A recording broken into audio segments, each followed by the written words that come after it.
really for us to remember this great Dominican. And so as a foundation, it gives us great pleasure to have so many of you on the call and listening by radio and other and social media platforms. His colleagues, friends, supporters of the foundation, as I said, to mark the passing and the life of this extraordinary man. Alwin was a quintessential Caribbean man, father, brother, scholar, artist, visionary, friend, mentor, leader. But moreover, he was a great human being, someone who cared, and someone who was of service to his nation and to the Caribbean region. He helped to inspire generations, and I believe generations to come, to take up the call to service, to love the culture, and to celebrate the Caribbean civilization. Today, we pause to reflect on his life and to pay homage to his enduring legacy. This afternoon's program is really going to be about reflections, honor, and of course, in celebration. It is also an opportunity for us to reflect on the work of the Alwin Bully Foundation that has created just after the passing of this great Dominican, and to connect with our friends, supporters of the foundation to see how we can continue to memorialize the legacy and the greatness of this extraordinary Dominican. And with that, I welcome you and look forward to having a really engaging and really successful evening to mark the passing of Alwin Bully 1 year after. Let me just go right into the program and to call on, in fact, we are going to do a 1 minute silence just to reflect and to remember Alwin. So we're going to start now, just to pause and to remember Alwin.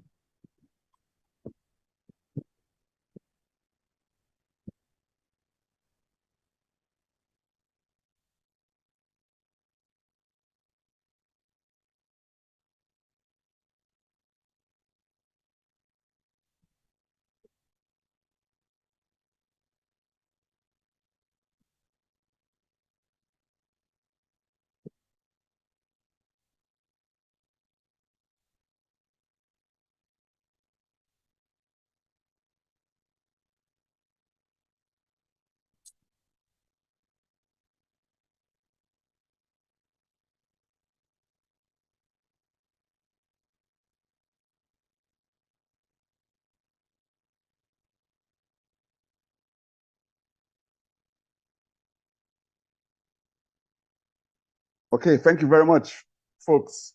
Those of you listening, those of us on this call, thank you.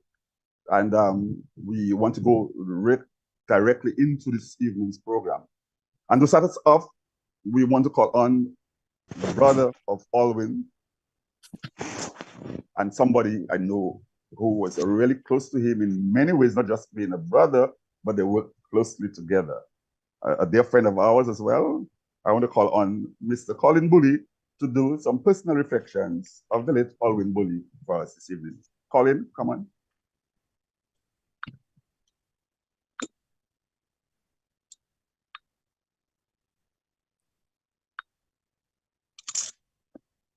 And before Colin comes on, we're going to ask up to 4 persons on the call to volunteer to give their personal reflections of Alwin. So if you are interested, just raise your hands or just let us know in the chat, and we will allow you to be able to do your personal reflections of Alwin. Okay, Colin, you ready?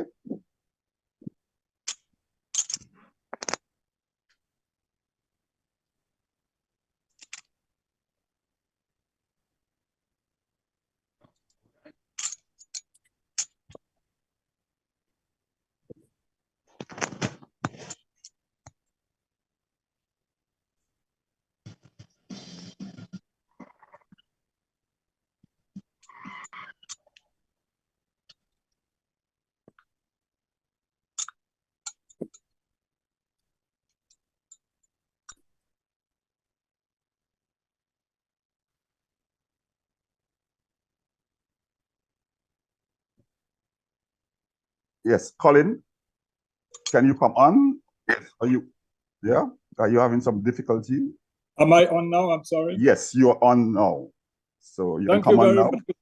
Thank you very much for giving me the opportunity to reflect on Alwin, my dear brother who passed 1 year ago. I also find it a very challenging task, in a sense, for one to be able to condense the work that Alwin has done, to try to picture the energy he has had and the commitment he has had in developing arts and culture in our country, Dominica, in the region, and in the wider world abroad. Alwin was born in 1948, 5 years my junior, and I recall our closeness from that point on, where he would be a very quiet person. 5 years difference, I was in higher forms in school, so I was already in cadet corps and so on. But there was Alwin quietly observing things and occasionally doing little sketches. And then I recall that he suddenly got interested in carnival. Being born on King George V Street, he had no choice but to have been in the center of carnival. I started to get involved in carnival and floats with my mother and my sister Barbara. And tended to go now into things like decorating floats, designing basic designs on floats. And he took off from there. I think this was the birth of his artistic and his career and path that he followed.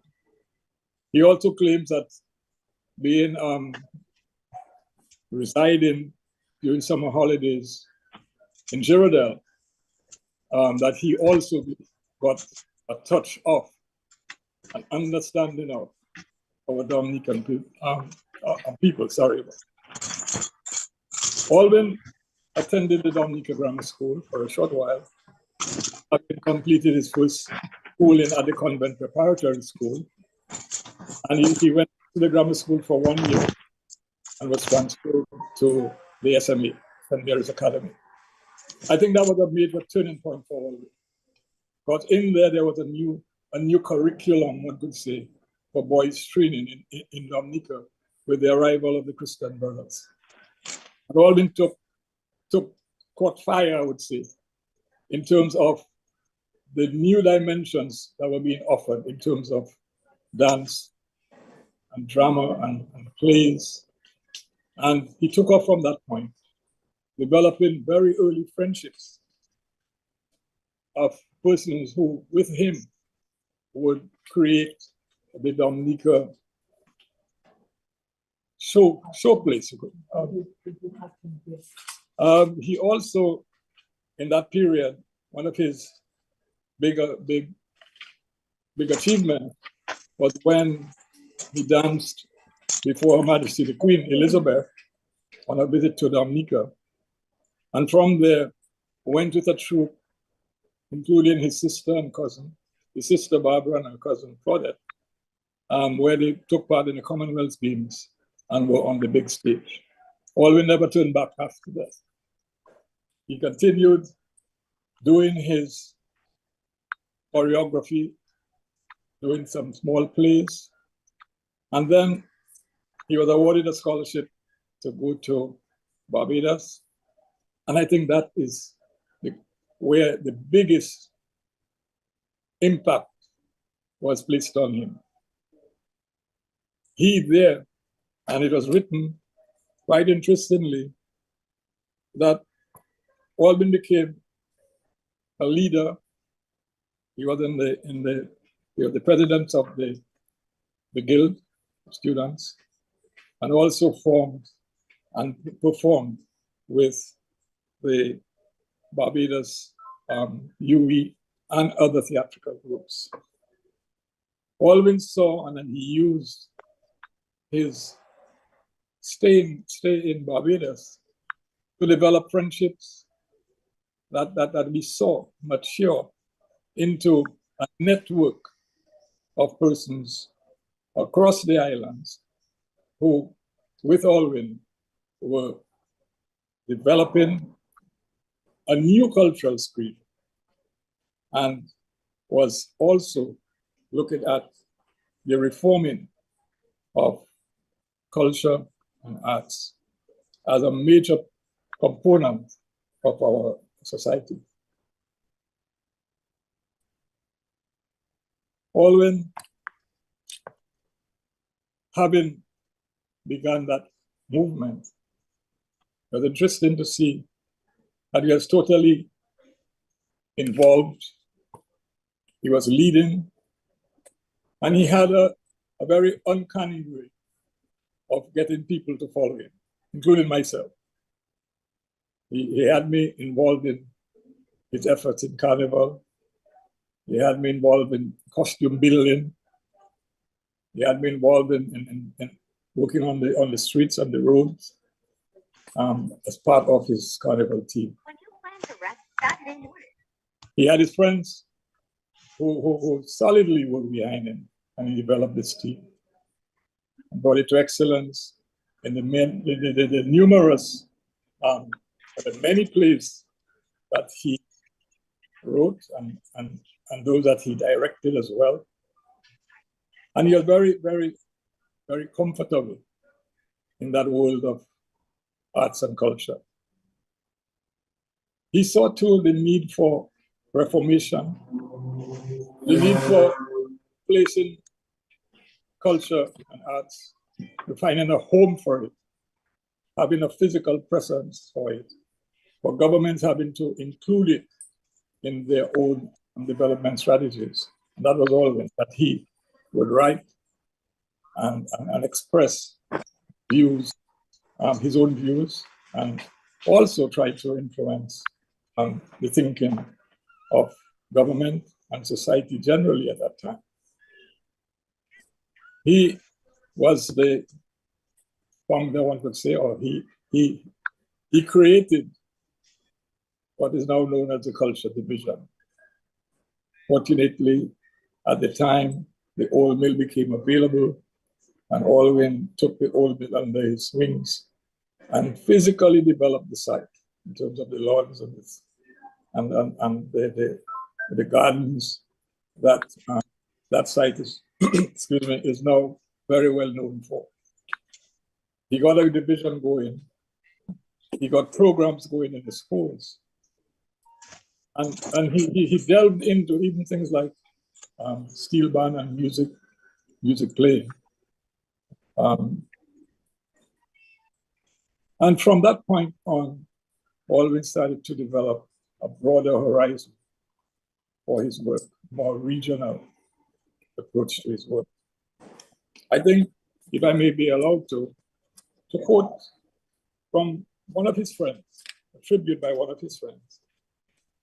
One in Antigua, his very, very close friend, Doreen Omad, better known as Fats.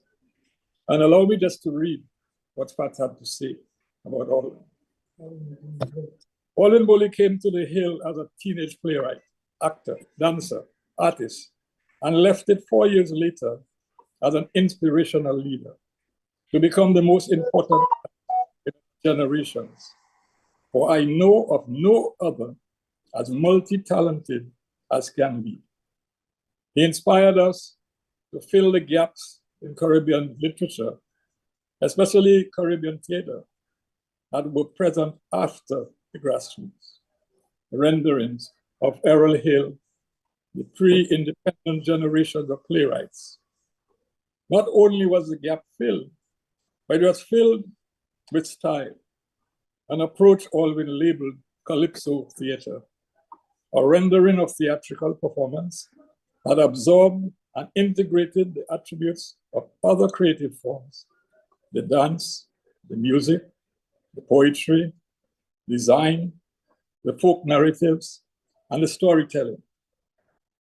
His graduation to film continued his personal artistic development. Dobry goes on further to say that Alwin never strayed from the considered revolutionary lot of creative artists to fill the massive void in our personal and societal beings. To not only reflect the contemporary, but make sense of it through the understanding of the past, and to be bold enough to project our future if the present day analysis and accompanying warnings were heeded or unheeded. Importantly, the work tended to unearth and fan the values in society, in government, in communities, native or foreign, that shape our livelihoods and our lives. Alwin called on us through his work to make personal decisions about the nature of our participation in this Caribbean society. Fence sitting and do nothing were never presented as an option. It's important to understand, Pats continues, that Alwin's voice and vision were not only found in the numerous fictional characters that he created, but also in his contribution to Caribbean society through his work as a cultural leader and organization person in his native Dominica.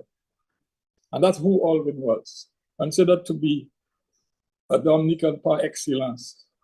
No matter where he traveled and no matter what he achieved, Dominica was his homeland.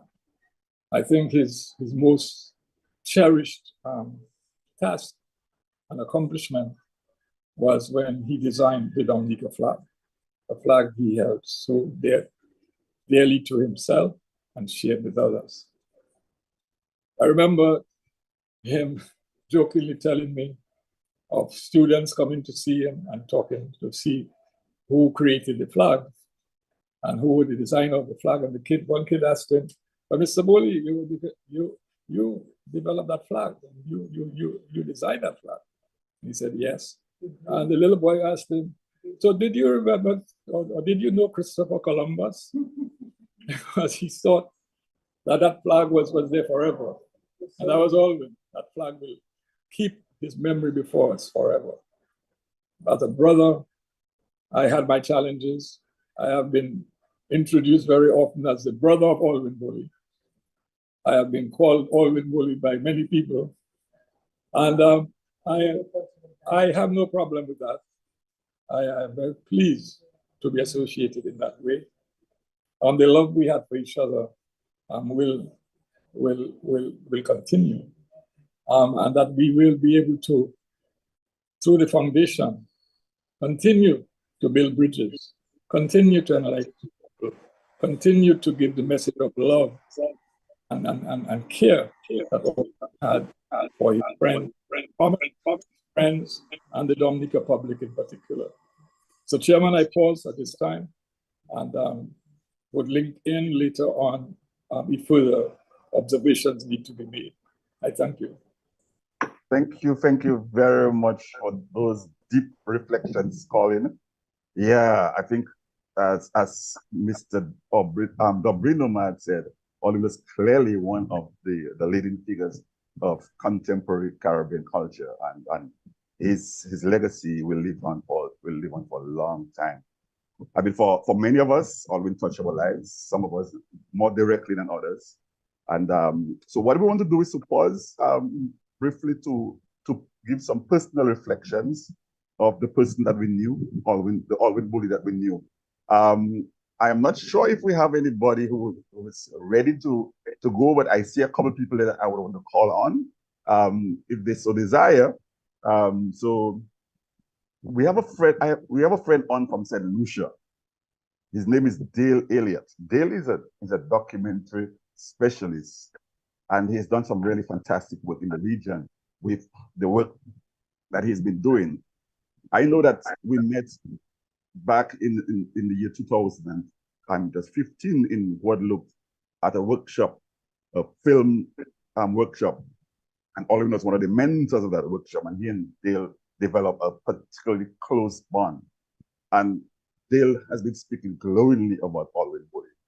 So Dale, if you don't mind, I want to call on you to give some personal reflection of the Alwin Boley that you knew. So Dale, are you ready? Can you come on? So was if Yes, I putting put you on the somebody on the spot. if putting Yeah, that's somebody right. on the spot was a person, That's that would be right. me today. That's right. It's a beautiful Sunday afternoon, and at my desk chilling, and I'm hearing Sobers. I'm like, please, Mr. Sobers, please don't call on me. Good afternoon, everyone. Good afternoon, Dominica. Good afternoon, Septra in particular. My reflections on Alwin Bully. I am sitting at my desk while the Zoom is going on, and I'm saying to my colleague that my association with Alwin, though he was my mentor on our script writing courses, it was my work with him in St. Kitts on a USAID project that really cemented my friendship with the man. The how gentle his brain was, how powerful his pen was, and how his simple little words would be big nudges in one or another direction. Never told you to change your script and do this, but offered just little tidbits of advice that would steer your script and your pen in a different direction. Gently, of course, gently. It was, he was, he was somebody that I wish more writers from my country got to work with and got to know. But for me, I will forever be grateful of his impact on my pen, the the way in film I would write something and I'm determined to shoot it this way. And gently he would stand behind me and say, but how about, and by that time his the Parkinson's was on, so his hand would be shaking a little bit, and he would just whisper to you, how about if you look at it from that angle? And it would be a completely different thing with that little suggestion. Also, for me, it was the the aura of the man, because even when we went to meet with several agencies in St. Kitts, he walks into a room and everybody knows who he is. He commands that level of respect, even at the lowest decibel. Never had to shout and say who he was. The impact of the man shall forever remain with me. And I thank Dominica for the mister. Thank you very much. Thank you, my brethren. Thank you, my brother. And I know you guys spend a lot of time in deep conversation, particularly during the script writing workshop.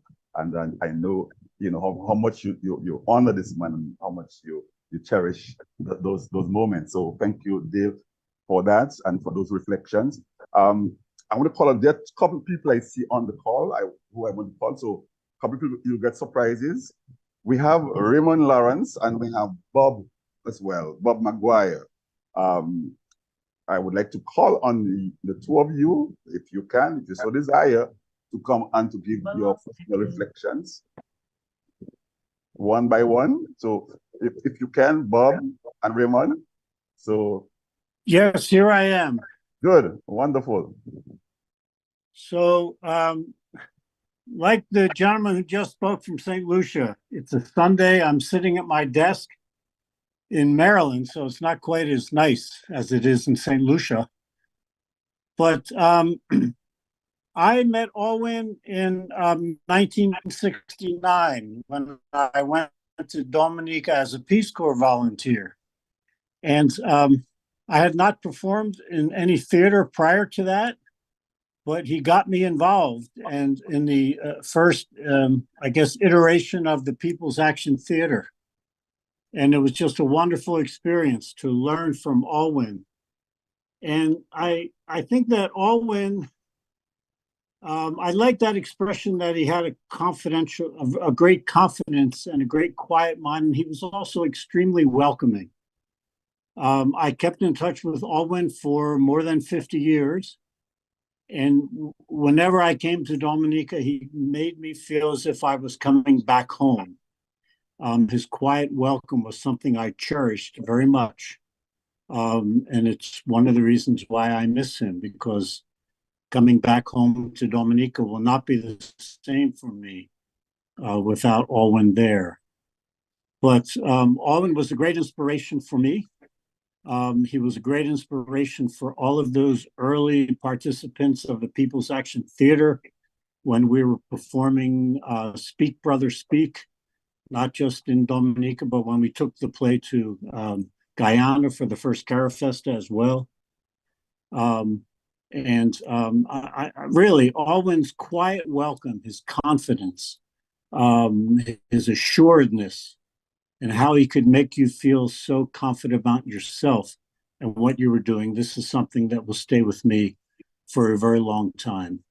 So thank you for this opportunity to reflect on Alwin and the first anniversary of his passing. Thank you very much, Bob. And just to tell people that Bob is a member of Alwin Bowling Foundation and contributing tremendously to the work of the foundation at this stage. Raymond, are you with us? Can you do some? Yes, I am here. Wonderful. Are you hearing me? Yes, lovely. Yes. Thank you very much, Sobers. And I know a lot has been said about Alwin. I mean, during the time of his, the time of his funeral and all of that, and since then, and of course, all before that as well. But this afternoon, I just want to sort of look at two periods of impact I thought Alwin had. One was in the 1970s, and that was before Cultural Division. And what I consider to have, I call it a cultural renaissance in Dominica in the 1970s, because that's when we had the emergence of groups like the People's Action Theater, the Siffla Motin Chorale, La Jeune Étoile Chorale, White Kubuli Dance Company, some of the dance groups in Dominica, the Black Power movement and all of that. But I distinctly remember that Alwin and the impact of theater in the 1970s really helped to revolutionize theater and the attendance of Dominicans to plays. I'm sure all of those who had the experience will remember the kinds of crowds that his plays like Streak, Pio Pio in the 1970s we're talking about. The Ruler and Jesus Christ Superstar, and so the kinds of crowds that these plays attracted at the St. Gerard's Hall. So you had packed halls, and not just for one night. These plays ran for weeks on end with full houses, and we take it for granted now, but at the time it was revolutionary, I thought. And really a gifted sort of contribution that Alwin made to the development of especially theater. Of course, we know him very talented in all forms of the arts, I would think. And then the Cultural Division, he was asked to set it up in 1978, around the time Dominica became independent. And in fact, 2 years later, Pearl Christian joined him, and then I joined him in 1982. And I'm just so grateful to him for, again, accommodating me in the culture. It was just three of us at the time when I joined in 1982. Before that, I was more in radio broadcasting, although I had acted in some of his plays, including Pio Pio and Jesus Christ Superstar. Because all the while, too, I was involved in theater and dance and so through the years. But to the official part of being a member of Cultural Division, a staff member, took place in 1982 when he again opened the doors of the division, so to speak, so I could join, coming from Radio Antilles in Montserrat, and be part of, again, another very impactful time on arts and culture in Dominica. So this time, it was not just theater and the other arts, but officially he had set up a cultural department on behalf of the government and was able now to carry out a lot of larger programs like Carnival, your independence celebrations, Domfesta, and those kinds of large festivals in Dominica. Remember him setting up the Carnival Organizing Committee around 1980, and organizing carnival every year. So Pearl and I were very much involved in everything Alwin did as we were working with him in the cultural division. So we worked with him on carnival, we worked with him on Domfesta, we worked with him on the independence celebrations and so on. And until he left in 1987 to take up his position in Jamaica. But during the time I worked directly with him, so in the cultural division, so that was probably about 5 years before he left in 1987. But again, he made such a huge impact during that time, you know, with the various carnival shows, carnival bands, costume designs and creation of costumes and for queens and for carnival bands. And he used to work at Carnival Corner in particular. Domfesta and all the activities that we had, independence celebrations and all the various activities that we had. So he was a great mentor to me. He advised me a lot about on Waitukubuli as well, and you know, some of the things that we could be doing. He tried to encourage and assist me personally all the time with Waitukubuli, and I'm grateful to him, very grateful to him for that. So all in all, just to say that, you know, his whole life, and even when he came back, and of course in Jamaica, that's a whole other thing by itself, because his work didn't stop in the arts. When he went to Jamaica, it continued in Jamaica, and he stayed such solid work in Jamaica, receiving so many awards and working with Father Holong and working with his own company and staging so many successful plays and so over there.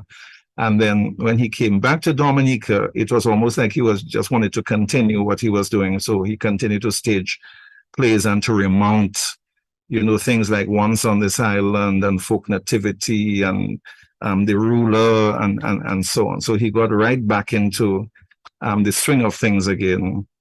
And of course, he was a visionary, always having new ideas for things, and always working on some project, whether it's his paintings or writing or songs, because remember he also composed songs as part of musicals and or carnival or whatever. So that's just what I wanted to say about him. I'm sorry that the Arawak up until now, so there's a tinge of sort of, what would I say, that my heart is a little heavy at this time as well. Up until now, the Arawak has not been repaired or rehabilitated or put back on its feet, because the groups in Dominica now, especially to stage a play, to stage a dance production, really, we don't have a proper theater at this time, which saddens me that 6 years after the hurricane, which of course devastated Dominica and of course affected and damaged Arawak too as a result, that it has not been repaired or a new building been you know, replacing the Arawak or whatever the case may be. So I really would like to see a brand new theater, and more than one in different parts of Dominica, so that you know, plays can be staged in proper theaters, dance productions, song, you know, musicals can be performed in proper spaces and that are well lit, that you know, they have the proper acoustics, the proper settings and so on. So that's one of the things I'm hoping that, because I know Alwin would have wanted some theater, definitely some wonderful theater spaces in Dominica, so that you can stage, because of course your infrastructure to stage those plays and your dance performances and music performances are also very, very important as well.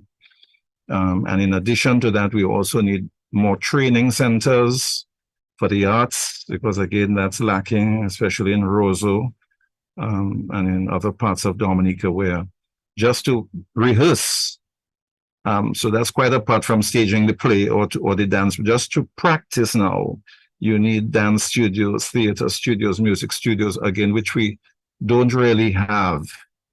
And that's another area in being part of the tribute to him. I think he would have loved to have seen, and then I would certainly love to see develop further in Dominica so that it could help to push and to enhance the arts and culture in Dominica in general. Okay, so thank you very much, Sobers. I was trying not to be too long. I think I went on a little bit, but anyway, thank you very much. You were good, Raymond. You were good, Raymond. Thank you very much. I think you spoke from the heart, telling us some of the things that we should know about Alwin, but also reflecting on the new reality because things have changed. Life has evolved. The culture has evolved. And so in paying homage to Alwin, in trying to map out his great life, we have to, in fact, spend some time to say what it is that we want to see going forward. And so part of the thing that we need to highlight as well is that Alwin was not just an artist. Alwin was also a top-notch cultural administrator. You know, he was chief cultural officer in Dominica. He built a number of cultural institutions in Dominica, or helped build a number of institutions in Dominica.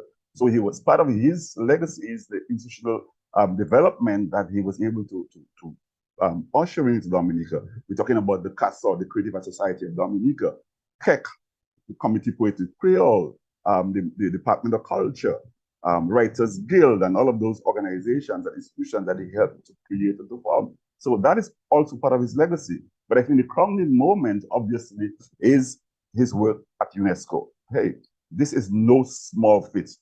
This man from Dominica became the advisor to UNESCO on culture for the region.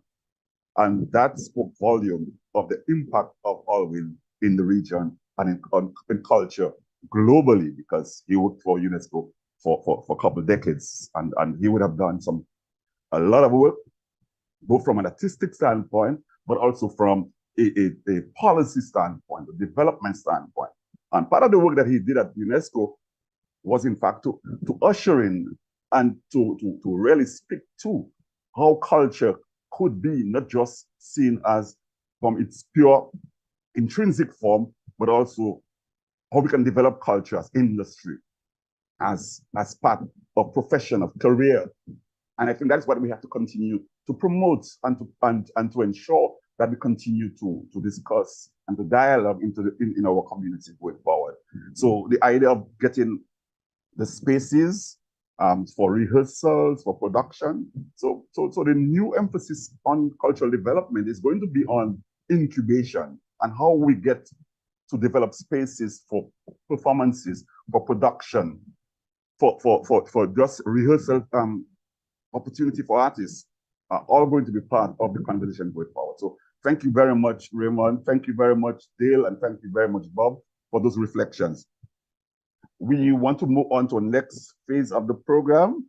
I believe we're going to get two poems right now. We have Giftus John and we have Robert Lee. I know Giftus is on the call, so Giftus, I want to call on you to read at this stage and to give us, through poetry, your reflection on Alwin Bully. Giftus John. Hi, thank you, Sobers, and greetings to everyone listening to this program this morning. Before I read the poem, I just want to do a special shout out to Anita and to the rest of Alwin's family, also to his brother Colin. My family and the Bullies have had a long connection. My dad used to work with Colin at Ministry of Agriculture. Alwin Bully was my tutor at the Sixth Form College and also became my tutor when I was involved in writing plays and stuff at with groups in St. Joseph. And so it's been a long connection with this family. And when AB, as I usually called him, or he called me GJ and I called him AB, When he passed, it didn't take me a day or two to write this thing. I wrote it within the very short span of time after he passed. I named the poem "A Tree Has Fallen." I later created a small pamphlet that I sent to Anita. And on the front cover of that, I have a photograph of one of the tallest trees at the Botanical Gardens. And knowing the size of that tree, and if it fell, what noise it could have made. And I saw the death of Alwin doing the same, creating a loud boom over the Caribbean and beyond. The poem, as I said, is called "A Tree Has Fallen." A tree has fallen in the forest. The sound reverberating over the mountains and along rivers and oceans. The Ramye and Cicero take flight from their leafy sanctuaries, seeking safety, gawking and squeaking noisily, looking to shelter as lightning flashes and thunder rumbles, shaking the ground like an earthquake as dark clouds quickly cover the land.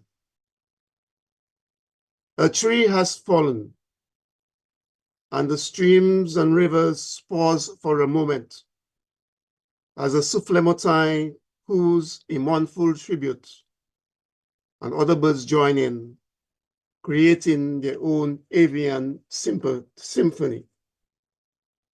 A tree has fallen, and the land trembles as a flight of birds soar over the land, obscuring the sun, creating their own eclipse, darkening the land, seemingly stuck in time, like an old black and white photograph.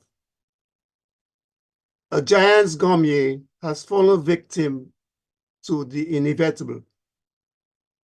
O death, robbing us of a son that this land bore, nurtured, cherished. A giant, not in physique, but in ability, talent, and vision. A great tree whose branches have spread beyond its own dense forest, beyond his homeland. A giant tree, not in size, but character, poise, and talent. The other trees watch, filled with sorrow, as the leaves rustle helplessly in the wind. The souffle montane and the ramye pour their mournful tunes, echoing above the mountains, through the valleys, across the Atlantic Ocean and the Caribbean Sea. We shed tears that form rivers of blood, cascading through the jagged landscape, down rivers and along the waterfalls, as we mourn the loss of a giant, the one of small physique, one with a voice of reason and assertiveness. Soar with the birds, my brother. Soar on above the clouds, my friend. We will mourn your passing, but celebrate and cherish all you sacrificed unselfishly. Soar on, Abi. Rest in peace, Abi. A tutor, a friend, a fellow artist, a mentor, etc. All right, Sobers. Thank you, GJ. Yes, Giftas, thank you very much for this lovely poem. And you know, just some deep thoughts about this great man. So thank you very much for those wonderful words. I see we have Glennis Blah on, and he would like to say something. Glennis, we're going to give you the opportunity to say something quickly. Thank you very much. And then we're going to have Robert Lee poem. We have a recording of it, so we're going to bring it on right after that. So, Glennis, you can come on now. Good evening, everyone. I'm in the UK. I just had to come on here today, and I have to say my condolences to the family. Anita was on here, and I remember the family very well. I remember Alwin Bully, he taught me at grammar school, art. And I also was a member of the PAT back in the days. And I remember doing the plays that Alwin, I remember he was very specific, he was very meticulous in his preparation. I remember one time he was speaking about costumes and the iron of costumes, and somebody did a costume, I don't remember who it was, and they hadn't done the underside of the dress ironed, and their reasoning was, well, the audience is not going to see it. And Alwin said, they may not see it, but I will know it's not done. That was his, and I always remember that from him. And when I heard of his passing, I last saw him in I think it was 2019 or thereabouts. I last saw him when I came to Dominica. And when I heard of his passing, it was a sad moment because he was such a giant. He was such a giant in the arts.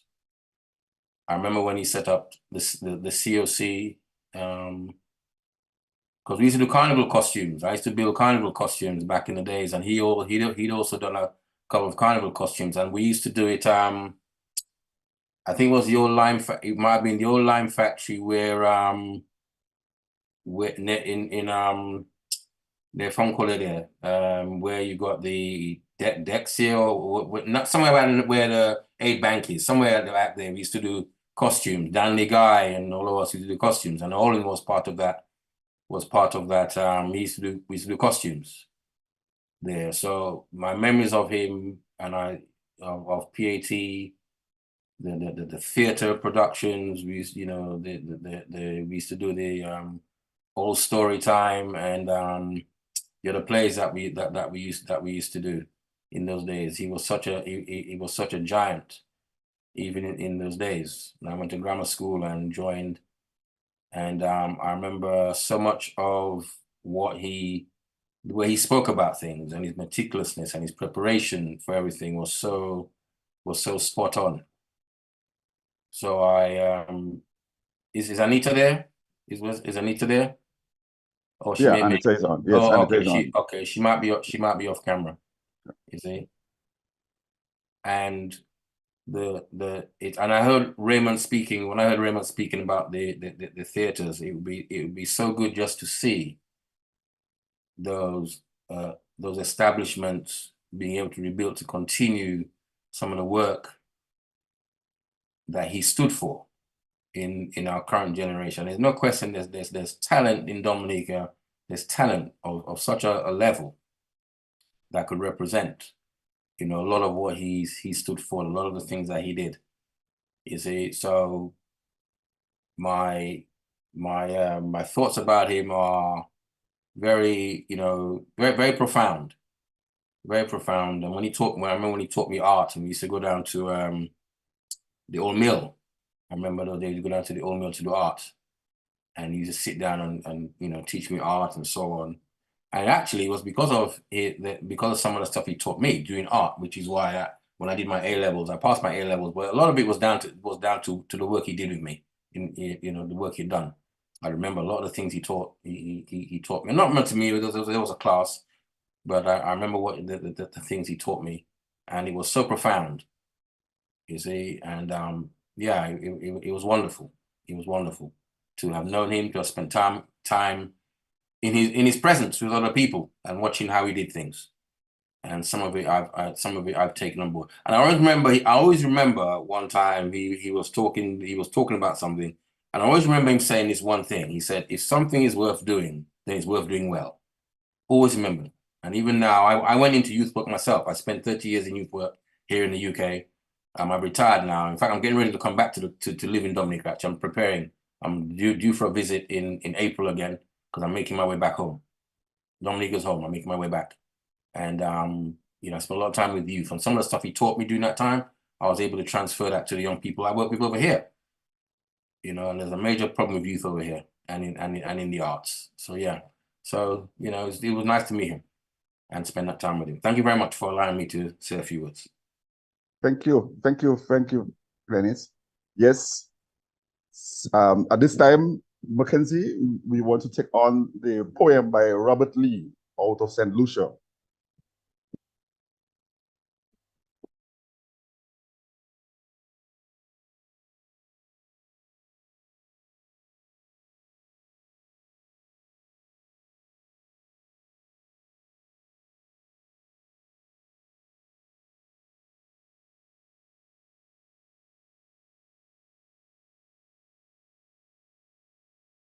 Sorry, I can see someone's WhatsApp on here.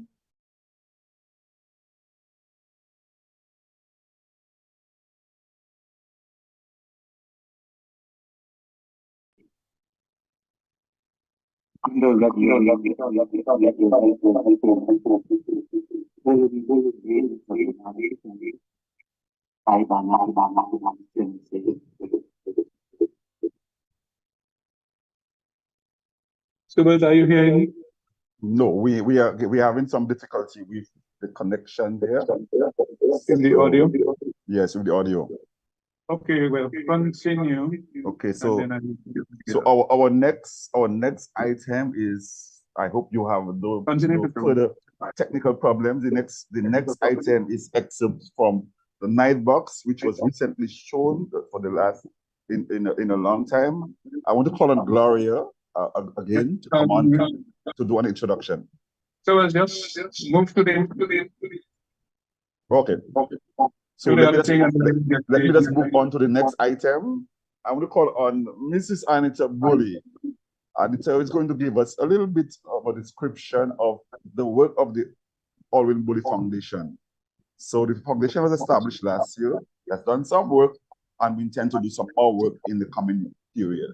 So Anita, we want to invite you to come on and to just give us a little bit of the work, the impact of the work of the Alwin Bully Foundation so far, and plans for the future. It may be a little noisy here. That's why I had spent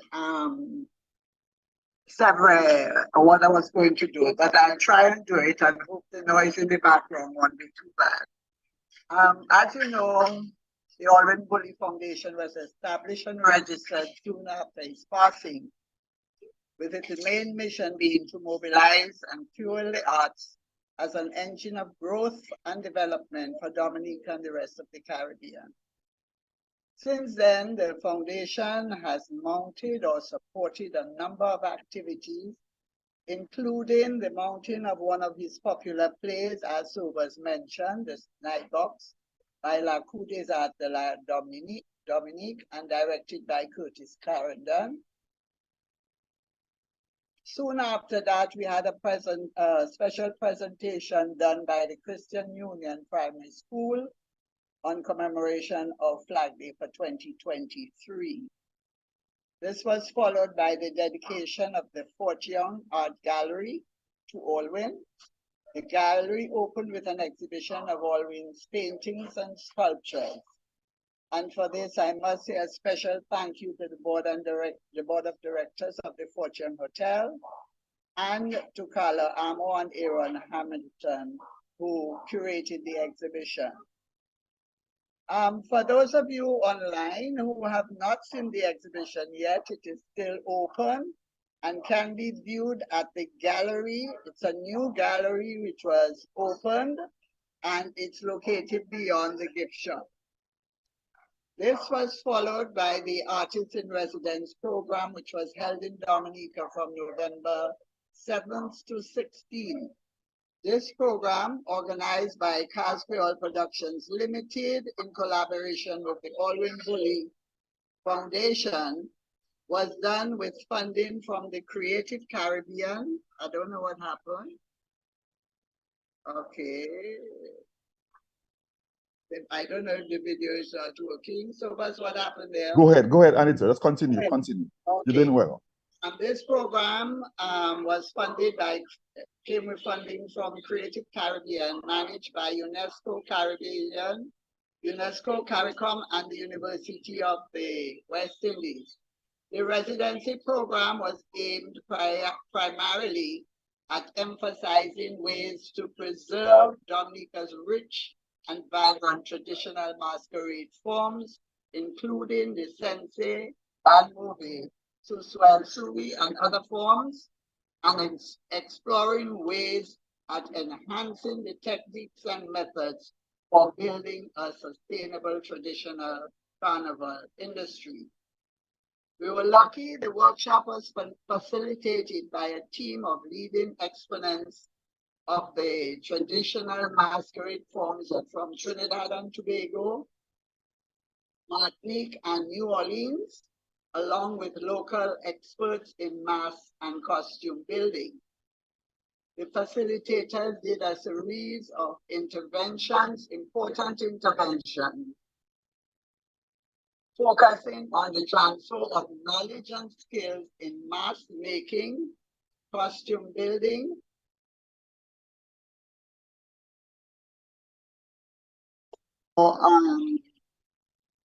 traditional carnival costumes, working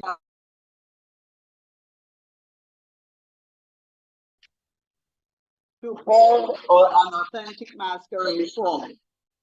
At the same time, exploring and exposing participants to the use of new materials and innovative ways to incorporate traditional forms in modern contemporary carnival space, and to better monetize these forms for the benefit of mask makers and carnival. Some of you hopefully saw the presentation of some of those costumes and masks at the opening parade on Carnival Monday morning. And we're hoping next year to have many more people, including lots of young people.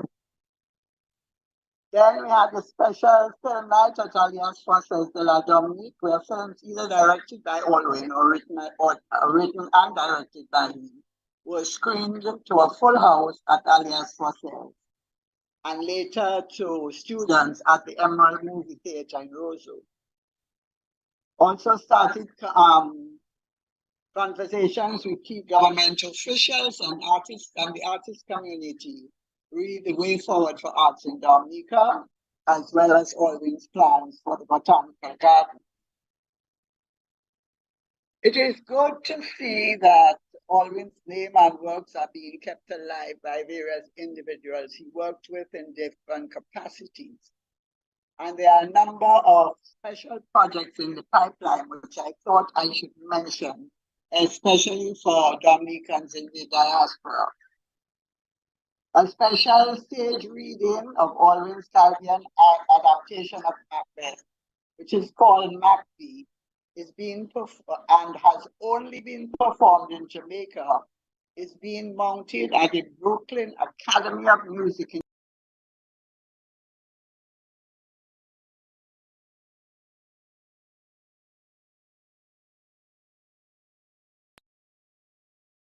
It's being mounted by a Jamaican playwright, director, and actor called David Heron, and it's happening sometime in June. Okay, the mounting of Alwin's play. I don't know how many of you knew that he did a play called Mary Seacole for the Nurses Association in Dominica, because they knew of Florence Nightingale, but they knew nothing of the Caribbean Florence Nightingale, who was called Mary Seacole.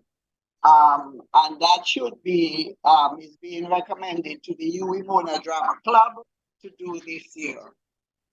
Discussions are also being held with the Guyanese director, Eugene Williams, with the mountain of in Dominica for Alwin's birthday in November. Even though we are plagued with a number of challenges, as Raymond mentioned, the Iraq House of Culture has still not been completed.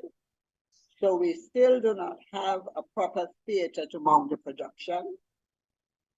And as a social commentary, I know people need housing, etc., but with a cultural identity, the country is lost if they don't have a cultural identity.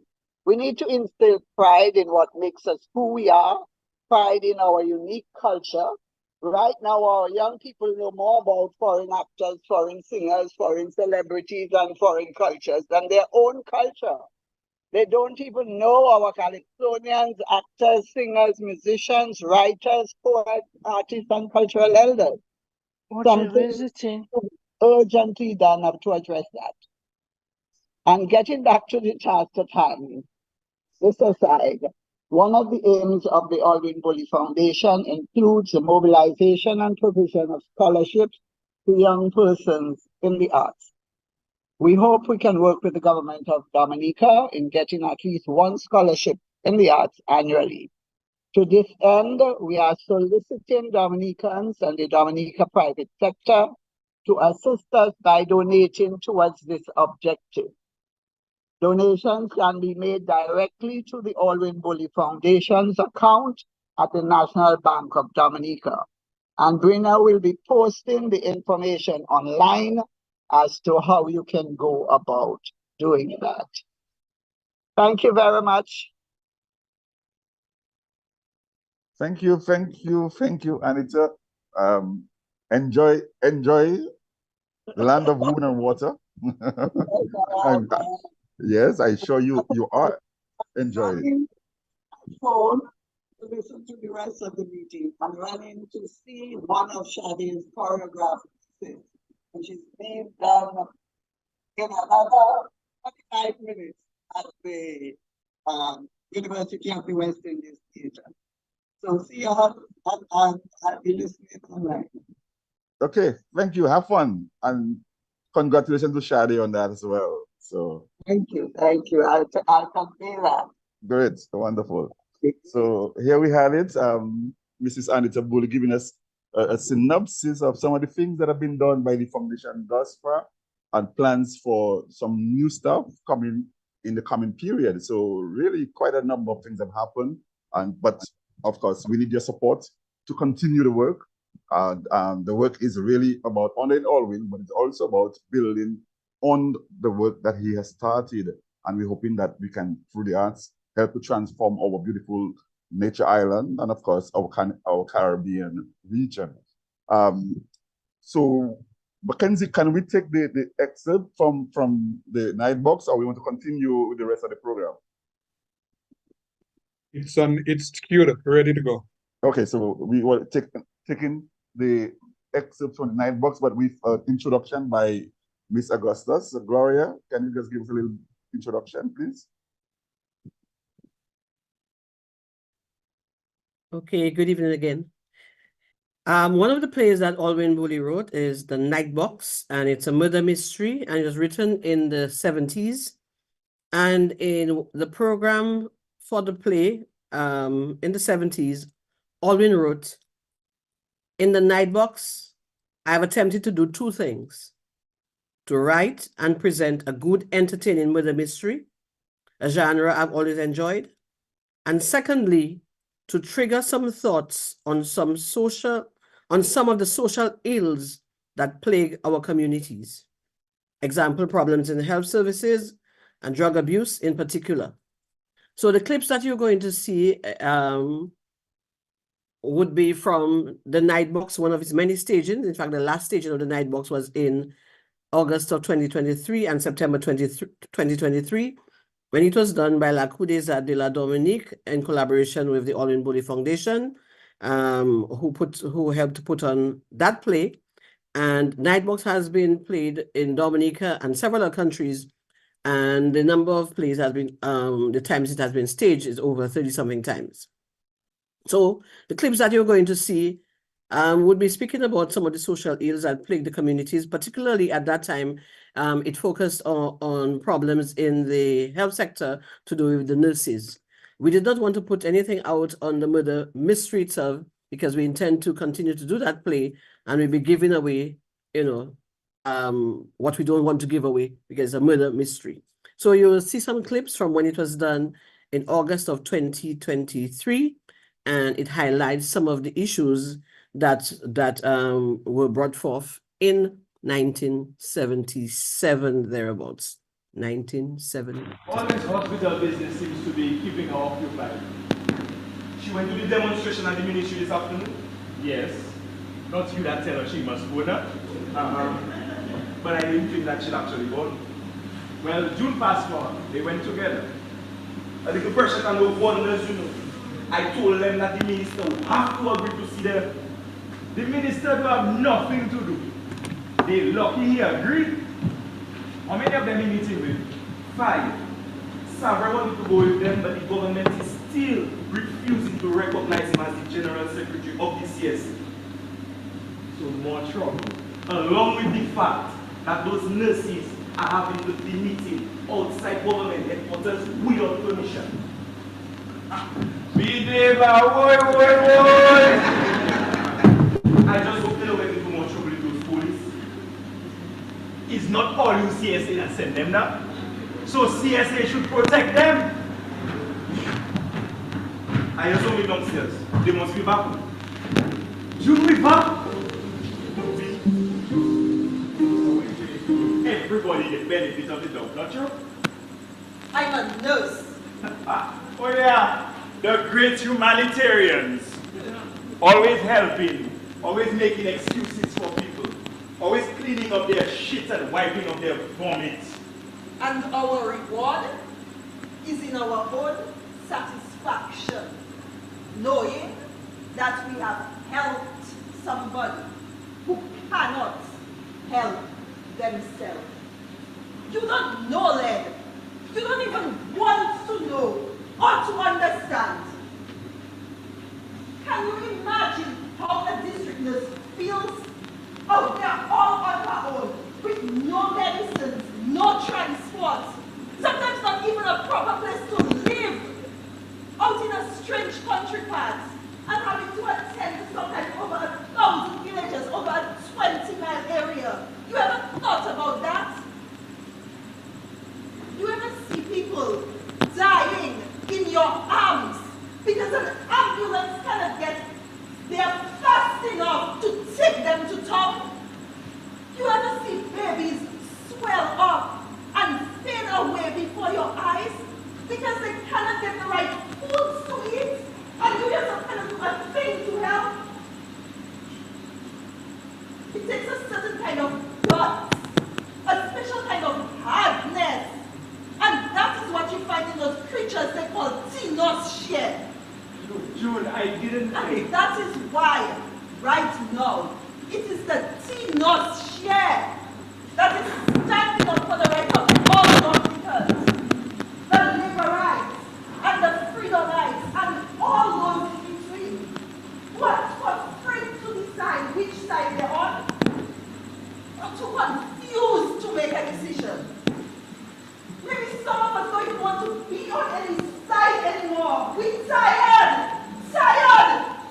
Tired of seeing our country stagnant and retrogress because we cannot work together as a people. The salary increase we'll get will be for all civil servants. Those that will go on strike if a strike comes, and those who will not go. All will benefit. And eventually all workers on the island. And it is we, the nurses, that will do it.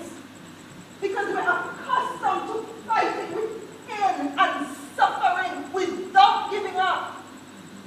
And we usually overcome it. And we're accustomed to dipping our hands in the shit and make people better. A big Christian like that, he should be ashamed of himself. But, Len, he'll be at work tomorrow. How do you mean? All civil servants not supposed to be on strike now? That's a wish. Most of them still going to work. Where he works? Rosa Boys School. Oh, well, they will be closed tomorrow. Most of their teachers go out today. But how you mean civil servants still going to work now? They don't realize what's going on. They don't realize it's our basic human rights that are being threatened. Well, I myself, I don't know. So who buying their clothes for them, eh? And their food? Where they getting money from? They don't realize that the cost of living has gone up 6 times since the last salary increase. They don't realize it's been 5 years since the Pusinelli report and the CSA Salary Revision Committee told the government that salaries must be increased. So what? They're not interested in living their life by some decent, acceptable standard or what? Everybody frightened, lad. Everybody frightened. They know how vindictive the government is. They know it does lash back at anybody who opposes them. People have so little already. They're afraid that if they go on strike and the strike fails, they will lose even the little that they have now. We have such few jobs available. If they lose the one they have now, where are they getting another one? Who will take care of their children when that happens later? How will they survive? So in other words, everybody should just sit down, shut up, and take whatever the government decides to give them. I'm telling you how the people think. So is what? We vote them in, and then we mustn't even bother trying to tell them what we want for the next 5 years, or else we and our family in big trouble. Nobody will be in trouble if everybody stick together.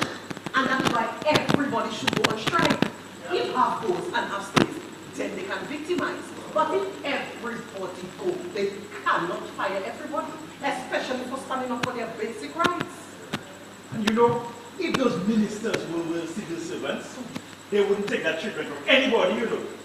So why we should take it from them? We... It's over, I hear you at work, you know. Well, I was a civil servant before, and I still feel like one. I guess you can say I'm just on a long strike. The premier was on the radio this afternoon. What he said? Well, that everybody should go back to work. Maybe it's you was talking about. Ha ha ha!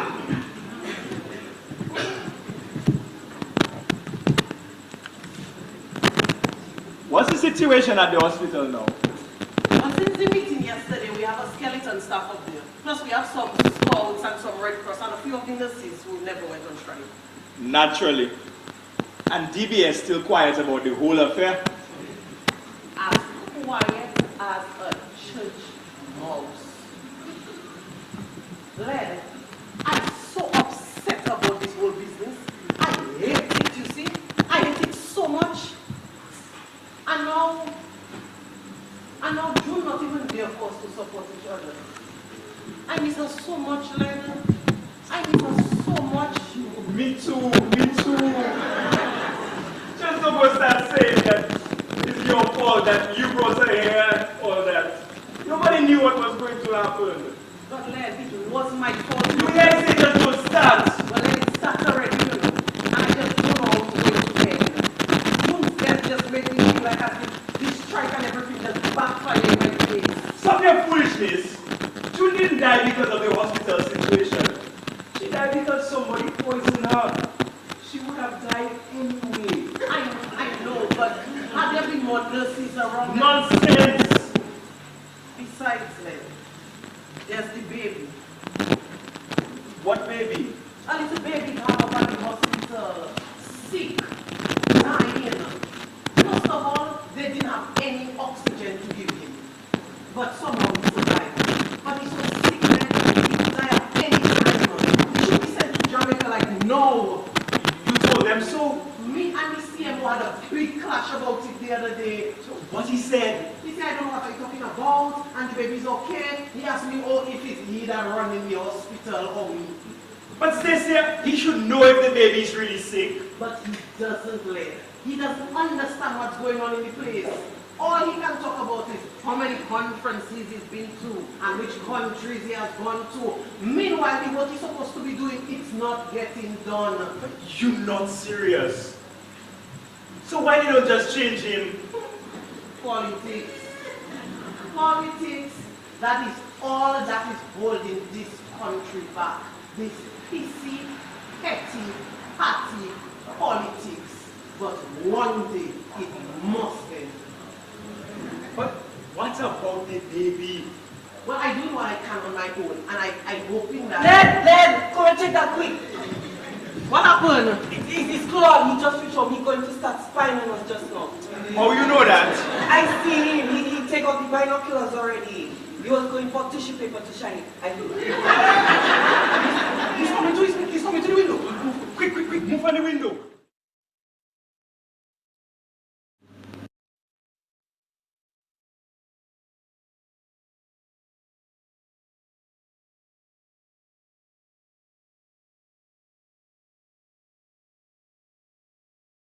Okay, so Yes, so thank you very much.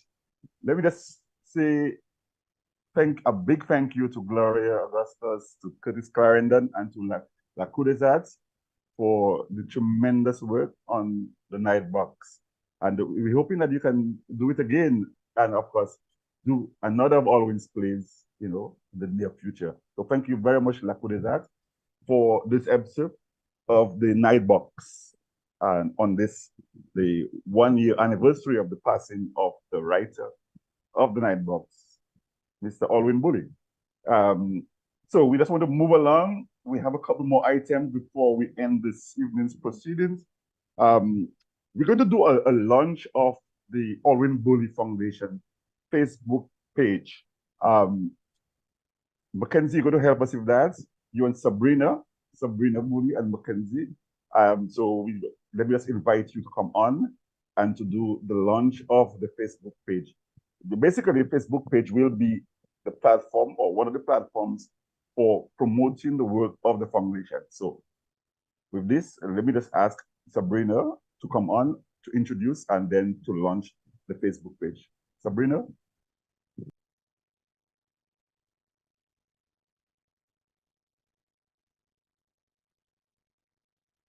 Okay, good afternoon. Thank you, Mr.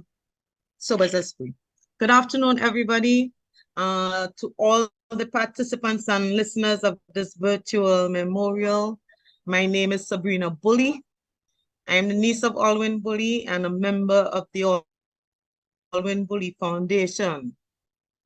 Auntie Anita has provided some context on the Alwin Bully Foundation, which was started in an effort to continue work began by Alwin Bully. That is in the preservation and promotion of arts and culture, not only here in Dominica, but the wider Caribbean community. One of the foundation's strategic objectives was to initiate an online presence through social media platforms like Facebook, Instagram, Twitter, and ultimately to have a website which would convey our objectives, provide updates, solicit support and funding for ongoing projects, and encourage membership. It's been 1 year since Uncle Alwin's passing, and we at the Alwin Bully Foundation are super pleased to be able to launch our Facebook page. For those of you, just let me share my page. For those of you already on Facebook, you simply need to go to the search bar and you could put in the Alwin Bully Foundation, and this is what the page would look like. It is recently, hold up a second, let me see if I can just scroll a little bit. It is recently, it has recently been launched, added, and the content, while there are not many posts, we intend to populate a lot more content on this through this platform. Presently, we do have information, our email address, physical location information, contact information, and banking information should you wish to support us in our drive in the promotion and preservation of arts and culture. So please, please, please add us as a friend, like, share, comment, follow. We welcome and encourage your participation, as this is a work that all of us is our responsibility for. As Auntie Anita mentioned, culture, the preservation of arts and culture in particular is everyone's business, and we really do hope and look forward to your participation and support. We hope to see this our Facebook community grow by leaps and bounds. Please help us. You could share to your contacts. And as we go along, we will be posting updates on our website, which would be more detailed in terms of our objectives. So that's it, folks. Thank you so much. So thank you very much, Sabrina, for that. So we want to really thank you for all the work that you've been doing on helping us, have a social media presence. And definitely we appreciate that. And we hoping our friends and supporters can in fact participate more fully and in this process going forward. Okay, next on the program, we have a video presentation that was done by Alwin's 2 kids from out of Kingston, Jamaica, Charlie and Brent, and we're going to share that with you right away. So Mackenzie, we want to share that video from Brent and Charlie with So our just friends. just give me a minute, a few seconds to pull it up, because I have to change the screen. Okay, good. So in the meantime, let me just remind you that you can support us at the Alwin Bully Foundation in so many ways. You can send in, information of ideas and suggestions on the type of things that you would like to see the foundation do.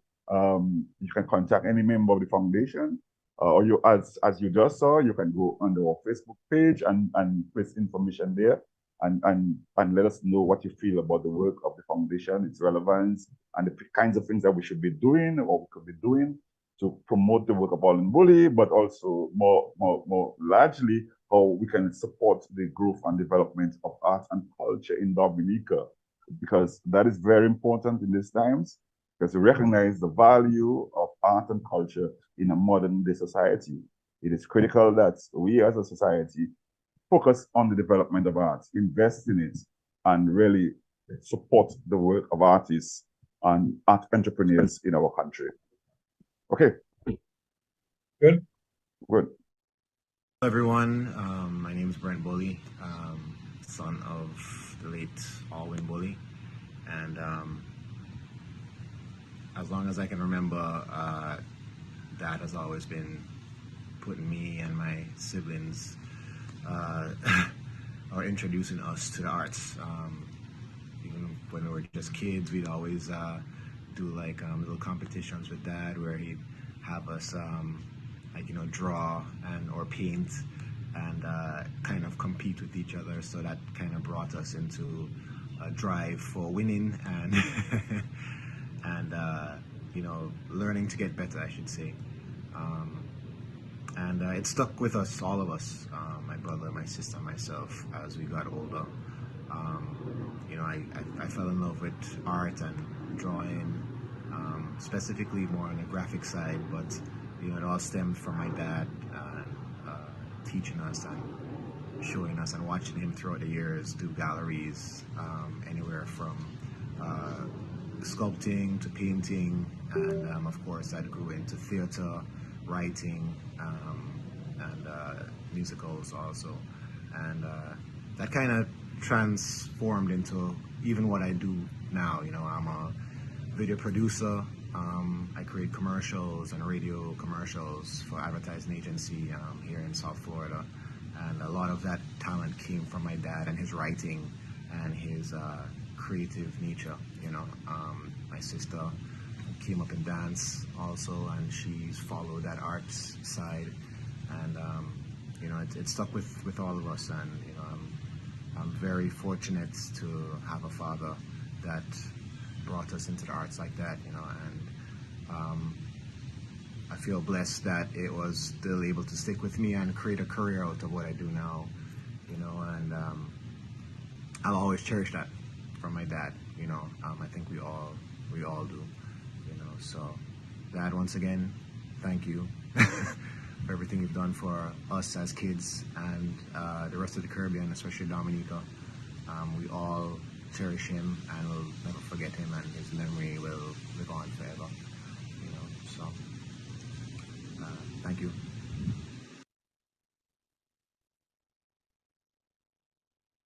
Yes, it was. Okay.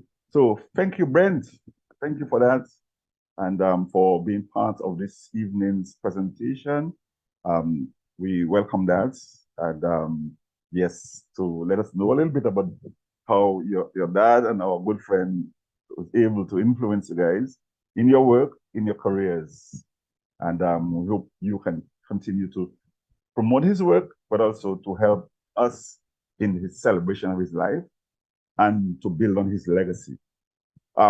We have just a couple items before we end this evening's proceedings.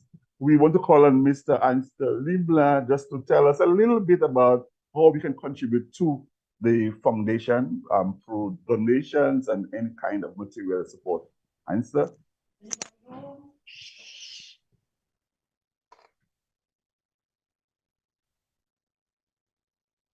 Hello? Yes, you're on. Oh, okay. At this time, we ask each and every one of you to help fuel the foundation's impactful initiatives, remembering that every contribution counts towards creating positive change. Contributions can be made by check or wire transfer, since we are not yet set up to accept credit card donations. Checks should be made out to the Alwin Bully Foundation, Inc., 12 Virgin Lane, Roseau, the Commonwealth of Dominica. We also accept wire transfers. Those transfers generated locally can be made through mobile banking. Wire transfers from foreign banks are made through the National Bank of Dominica and their designated correspondent bank, which is Bank of America. The particular information with specific SWIFT codes will be available on our Facebook page. Nevertheless, if for any reason you have difficulty making a transfer, please send an email to alwinbullyfoundation@gmail.com. Attention to the treasurer, and we will help. Again, the email address is alwinbullyfoundation@gmail.com. So on behalf of the foundation, I thank you in advance for your much needed support.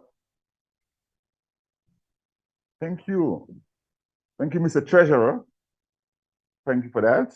And so just to remind people, I can go on the Facebook page, the Alwin Bully Foundation Facebook page, to get the information, the direct information on how you can contribute to the work of the foundation, because we have an ambitious plan going forward, scholarships and training programs and workshops that we think that are really going to be essential for moving the work forward, but also for building on the work of Alwin, the foundation that he started, and to really ensure that we keep building on and to have a thriving arts and cultural industry in Dominica. So with that, let me just because I have the music. The poem from Robert Lee, which is a short one. Okay, so let's try it again. What is this?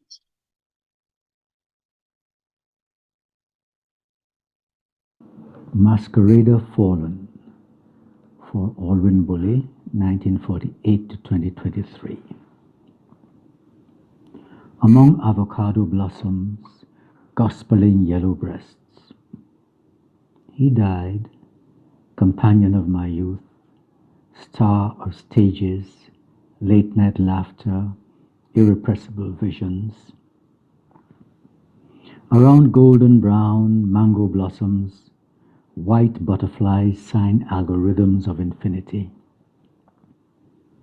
Under red lilies, their erect stamens, fallen masqueraders of banana trees, pai banan, sensei. His eyes closed, his heart stopped. He is over. The rose of Sharon near my stairs has bled bright pink under an overcast sky, chilling air. A dog howling at something. I must catch the ferry to his island. I must wear my shades for the glare of heaving waters of the channel.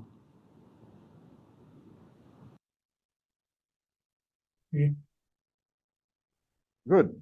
That was from Robert Lee, a colleague of Alwin from out of St. Lucia, a writer himself, a well-known Caribbean literary man. We're going to get a little bit of music before we bring on, or we call on Mrs. Barbara Bully Thomas to give the closing remarks. So let's get some music from The Ruler, the theme from The Ruler. No, from Folk Nativity. Oh, actually, Folk Nativity, sorry. My soul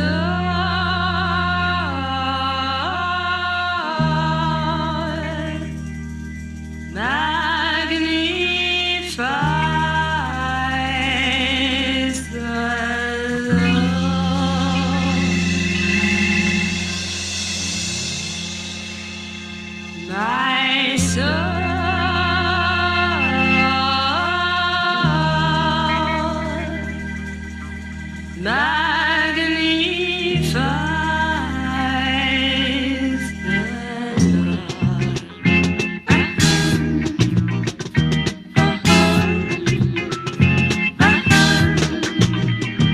My soul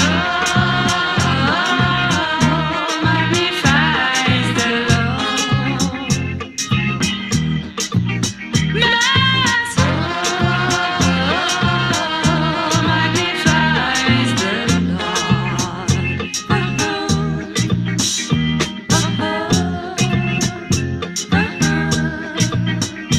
My spirit has joy in the Lord our God, for He's lifted up a humble girl,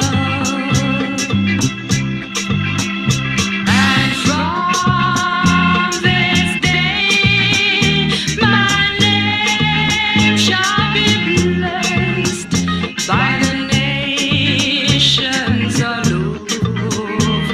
the world.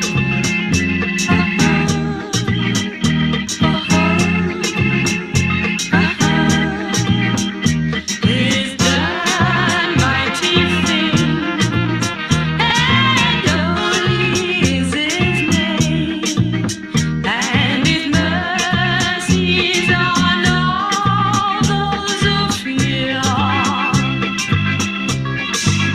And the strength of His arm has scattered the pride that so many on every dish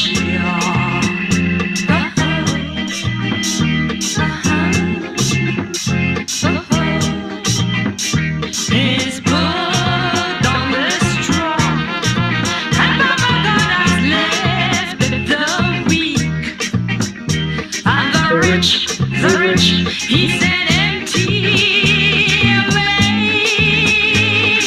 Yeah, and Israel is gonna remember His help, and His light is our God every day. Every day, every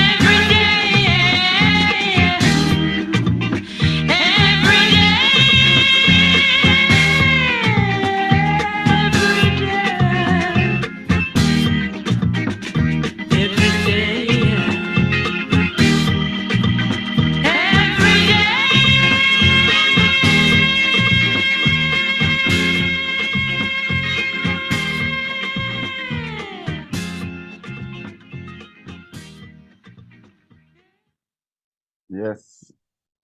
That was from La Grande Dame, the chanson. Continue, Mackenzie.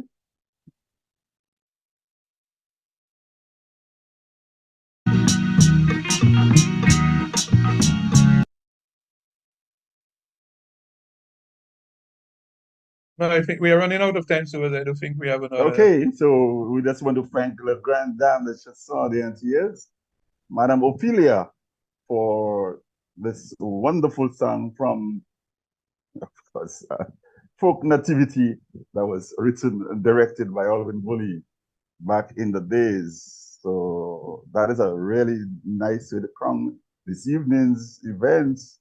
And to bring us to a close, let me just call on Mrs. Barbara Bully Thomas to give us closing remarks. Barbara?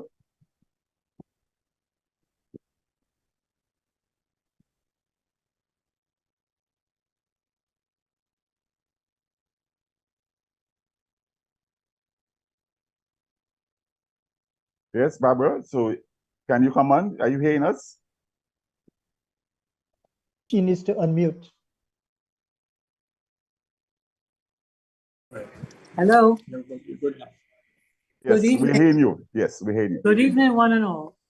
I would like to thank everyone who participated in this Zoom memorial gathering for my brother, Alwin Anthony Bully, who left this planet on 10th March 2023, exactly 1 year ago today. He left behind an extraordinary legacy of works, from which, as you heard at the beginning of this event, encompassed all forms of art.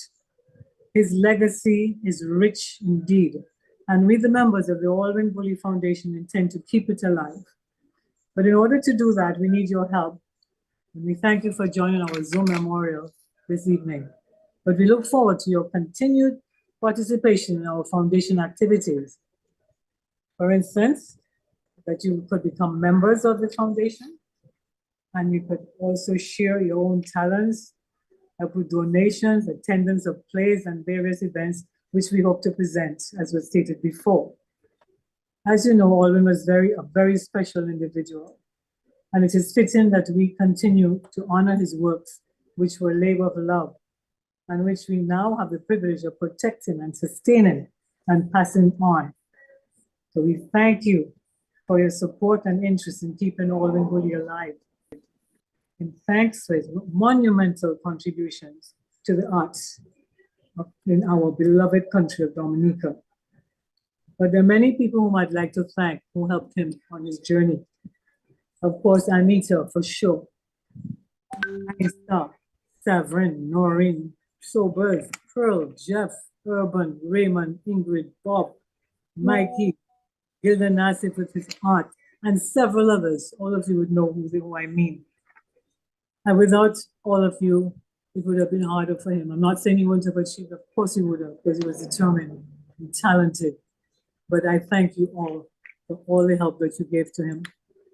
Also, just this morning at the Mass which we had, well, partly for him, I want to thank Father Paran and Father Esprit, who actually was the one who participated in the Mass, for the time that they took to speak about Alwin during the Mass.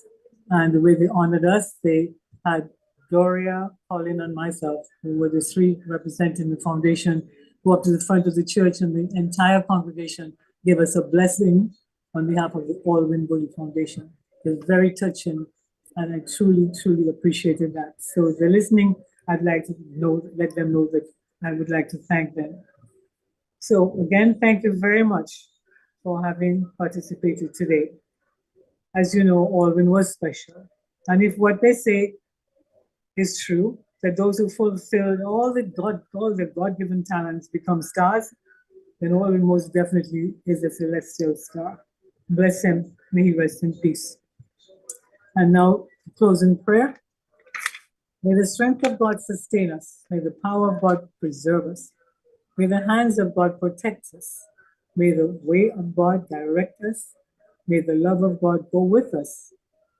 The Lord bless us and keep us. The Lord make his face to shine upon us and be with us forever.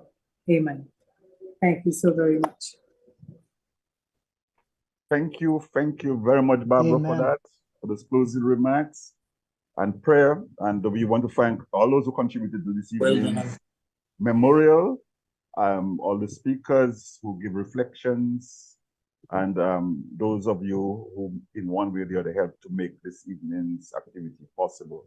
We want to thank all of you who join us on this Zoom call, as well as those listening by radio and on social media. Thank you, and we look forward to your participation in the continuing. We will close with the theme song of Rula in Iruna. Okay, so we just want to bring the curtains down on this evening's program with the theme song from the ruler of Iruna. Thank you and good evening. Oops.